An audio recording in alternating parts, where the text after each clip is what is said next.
Okay, we are very excited today because we got brand new MacBook Pro 14-inch right here to replace my old M1 chip 13-inch MacBook Air.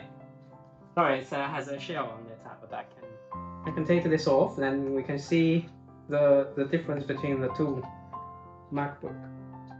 But the MacBook Pro is very professional, I have to say. It has everything I need.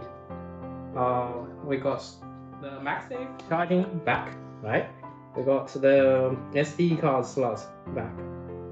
And MacBook Air is, it's the same product about this size, and it's light, but it only has two Type-C connection, one very minimalist, but it's just this kind of form factor is very old. How long has it been? 2020, so 2 years. No, this Mac it's been with me for 2 years, but this design has been there for ages. A while. But this one is a new design. This goes back to the original a bit. What do you mean? The older one, the more chunky one. The 2012 version. Because we have a 2012. My mom has one. I'll show everyone in post-production. Yeah. Okay, could you pause a bit? So the MacBook Air is naked. It looks like this. Very sharp. You see? So very nice. I like this form factor. It's a cool unibody design. It's matte gray. But I've been using this color for a long time, so I want to have a new look. Unfortunately, because it's professional one, we don't have as colorful as a new MacBook Air M2 chip. That one has 5 colors. Again, the point is we do the unboxing. This is the best sweet part. So we have this. What do we call this? It's a tag. Tag. Okay, we just very smooth. Oops, what happened? Okay, we cannot open it. Okay, I'm not going to do it neatly because it's not necessary. This is a piece of plastic. The most important thing is how smooth it is too. You can see it, you can feel it. You don't have to put any force, but it's very well packaged. Feels like a plane is about to take off. Whoa, okay. So we see the top, right? What color is it? It's gray, but it's silver gray. Silver. This is matte gray. So we'll be able to compare the two colors. We will see. Ah, that's how you take it. Okay, we'll have a look later on. Okay. Right. Let's see. It's I think it's a recyclable paper. Used to be plastic, but I think that because Apple is committed to environmental friendly material and also highly recyclable aluminum. Just try to pronounce them correctly, both in American English and British English. I think this color is very much the OG color of like original aluminium MacBook. Okay, but we can compare the two. So if you put on top, it doesn't increase much of the size. If we look at the top, the 14-inch is not much larger than the 13-inch. But I'm sure when we open it, you can see the difference between the display. It will be much bigger. So I think for pro people, this one is portable yet powerful. And it's kind of light. I really can't see the difference between these two lights, but according to the official data, this is 50 grams heavier than this. Should we have a look at the ports? Because they laid out evenly, so when you weigh it, you don't feel much. And also you can see from the side. Yes, this is like more. The thinnest part is here, right? But this one is even. So if you look at this side, this one is thickest side. You can see this bit is actually smaller, the chunk is hard. But the thing is, because they used a chisel design, so here, if you use a ruler, you can see they are actually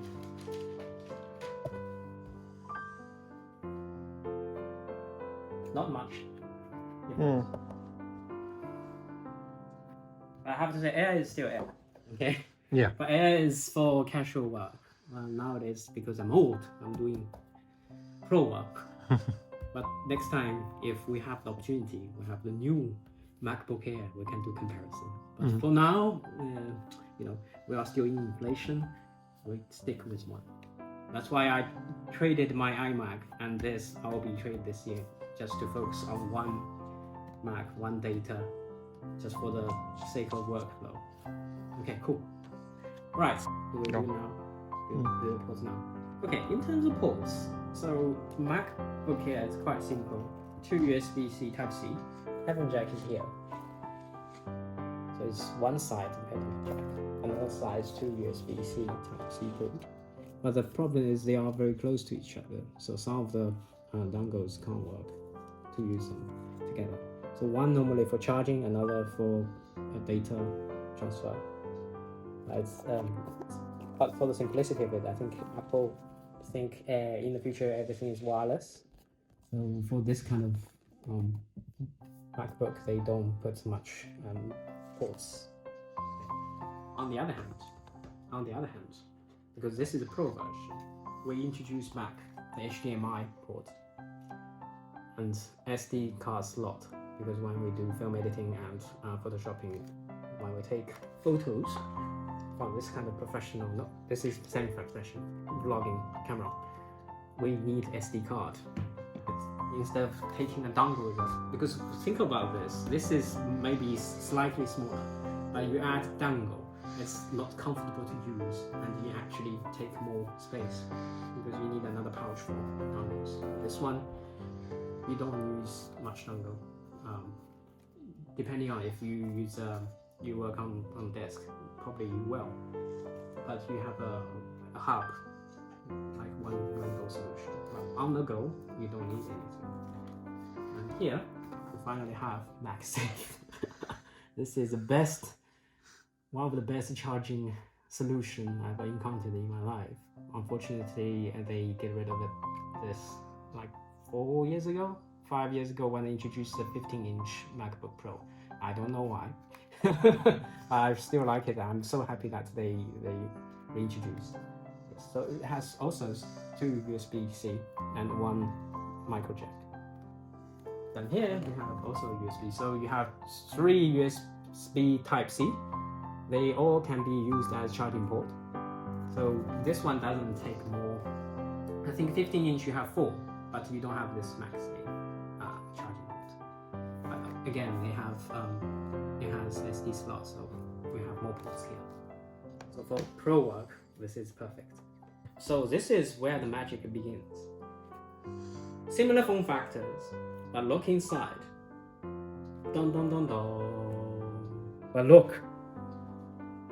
Similar form factor. This screen is much larger. Yes, you have a notch, but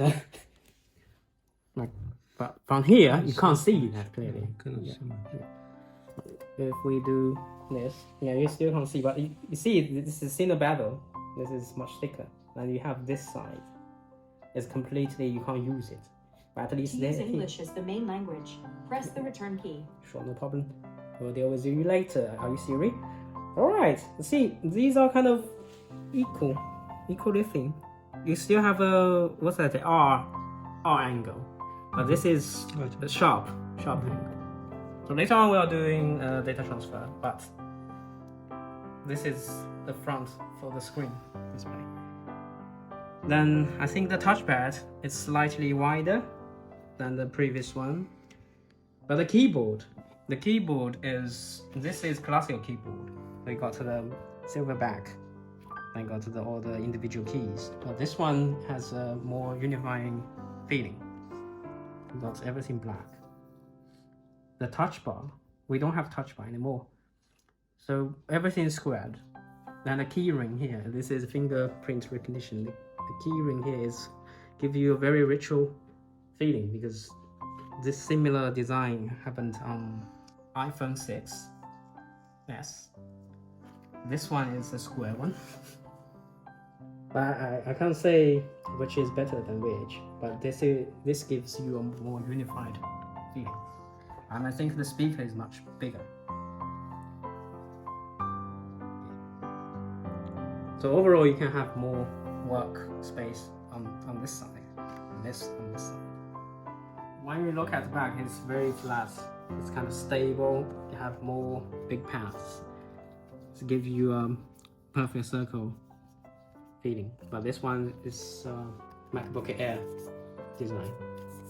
You can see the surface have a very smooth transition, and this one is flat, and at the very end you have a smooth transition. So in terms of design, I can't say which one I really prefer. I like them both. But this one you have a imprinted MacBook Pro, very low profile. Excellent. Okay, I'm doing data transfer. So from this MacBook Air to this MacBook Pro. So I opened the app. It's called Migration Assistant. It's in the utility folder. Then I just press to another Mac user, then press continue. From here is looking for a source.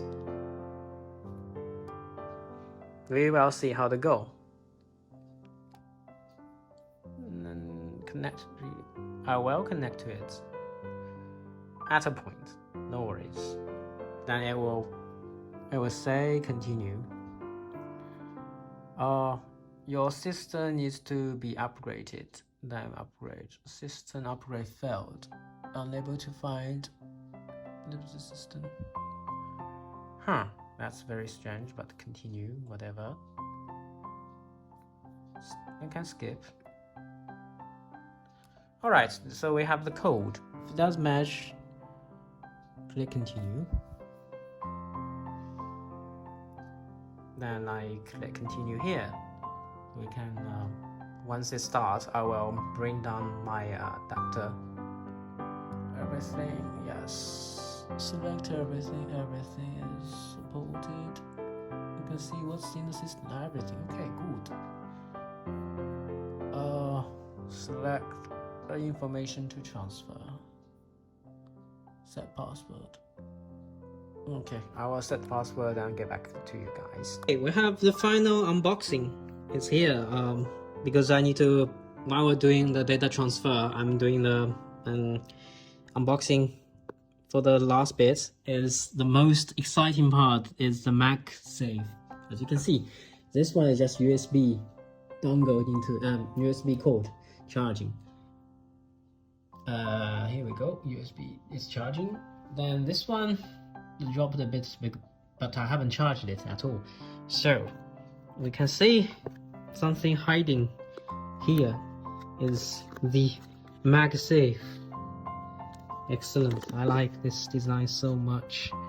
Are we going to have a look? What's this? This is the charging brick. So you use this. It's Type C. Then we have this is the UK charging. It's a universal one. This one is universal one. If you have a American or European one, you can use another component to put them together as a charging device. But overall, it's just a USB Type C. I don't think I'll be using here today because USB Type C there are loads of different options. But this one I definitely will use. Let's look at this cable. It's very cool. Right, how to unbox this? Oh, so it's interesting and it's very easy to manage with one single hand. What about this one? Okay, how am I supposed to? Oh, okay, you just okay. And this one is boom. Okay, I see. So in the middle is very intuitive in terms of okay, look, boom, boom, excellent.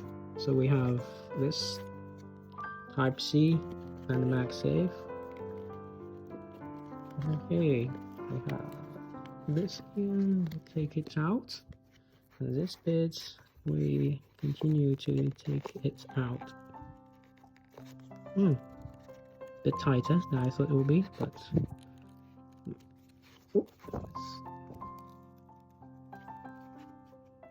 tighter. Oh, okay, that's here we go. Have the entire cable packing. It's really doing unboxing. You can do like with one person.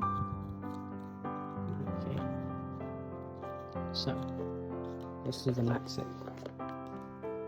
Let's try the MagSafe. Okay.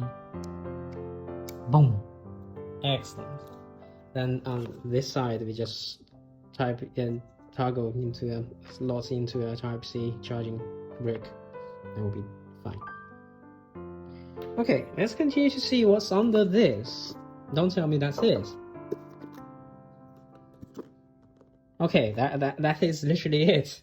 But we have the ones with, like a manual instruction normally we don't really use, but I think they have the stickers. So let's have a look. Ooh, boom. What's in this? Okay, so we have iPad quick menu. Normally I don't need to use this because this is not my first time buying this, and kind of instructions or warranty, I think. Then there we go, I have stickers, that's important. Then what else here? Oh, this is just a padding. Okay, I see. So that's all my friends. Then I'm going to show you how to use MagSafe charging for real. Finally, we have this charging brick, which is actually a low power import because this is for iPad. But let's see if it could charge up to this beast monster with MagSafe. Okay, we have this plugged in. Let's see. Boom. Okay, actually it's working. It's yes, as you can see, it's charging properly. Excellent. And you can see this is charging because it's saying amber light. If it's fully charged, it will be green. Excellent. Let's wait and see how fast this migration will be, because I got 200 gig data transfer. Then it's 29 minutes, so it's 24.2 megabytes per second, but I put it into a very slow wireless connection. But it's okay overall. We have 20 minutes spending. They're going to do it automatically, so we're not going to take much brain out of it. Anyway, once it's done, I'll show you how my use experience with this new MacBook Pro versus my experience with the M1 chip MacBook Air. This is M1pro chip MacBook Pro. Okay, peace out.